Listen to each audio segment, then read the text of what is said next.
Hello friends, in this video we know about the regulation of enzyme by covalent modification.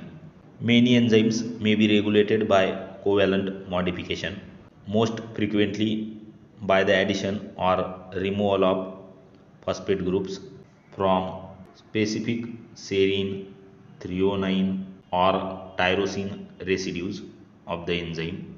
First is phosphorylation and dephosphorylation. These reactions are catalyzed by a family of enzymes called protein kinases that use ATP as phosphate donor. Phosphate groups are cleaved from phosphorylated enzymes by the action of phosphoprotein phosphatase.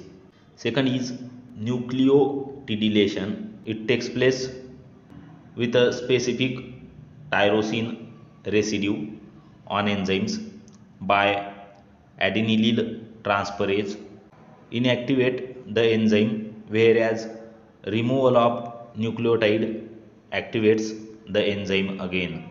Third is ADP ribosylation. Specific arginine residue on the enzyme inactivate the enzyme, while removal of ADP ribose activates the enzyme. Last is disulfide reduction.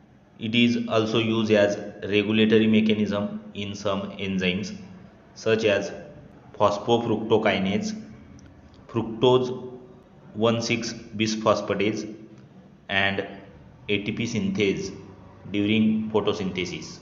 If you like the video, share with your friends and please do subscribe our YouTube channel. Hit the bell icon to get update of latest notification from our channel. Thank you.